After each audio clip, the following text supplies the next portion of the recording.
A Resolve poll has found more than half of voters are not buying the spin when it comes to whose fault high inflation is, regarding it as the government's.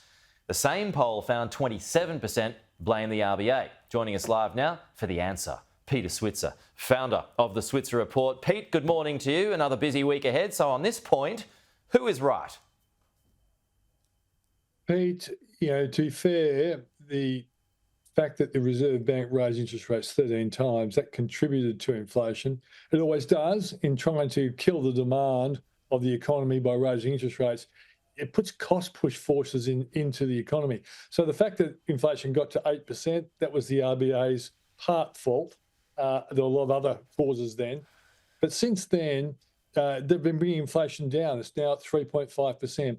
And it would be lower if the government hadn't given tax cuts and had stimulated the economy to the extent it has. So I think if you put the argument into a fair consideration, the government is now more responsible for keeping inflation where it is today, making it difficult for the RBA to cut rates. However, the RBA has a responsibility to guess it right. And that's what it is. You've got to guess it right when it comes to the economy and the timing of when you introduce cuts. At the moment, we think the RBA is waiting probably till they actually see unemployment rise faster.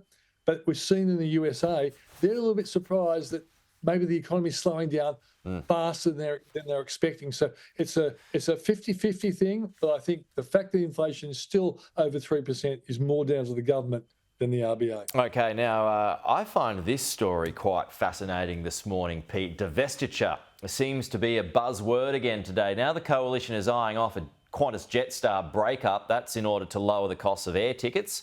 What are your thoughts on this? I think that there's a good argument that in industries where you've only got 2 or 3 competitors, that government regulation or government interference is not all that bad. It may well be a case of naming and shaming. And the ACCC used to be a lot more forceful under Dr. Alan Fels many years ago. And I think the ACCC has gone very silent on that kind of thing.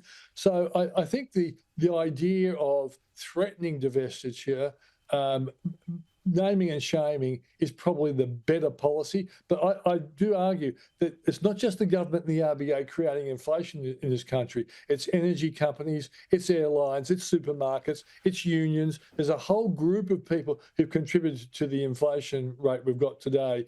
And I think government needs to roll up the sleeves and become a little more forceful when it comes to these interest groups who've got the power to raise prices. All righty.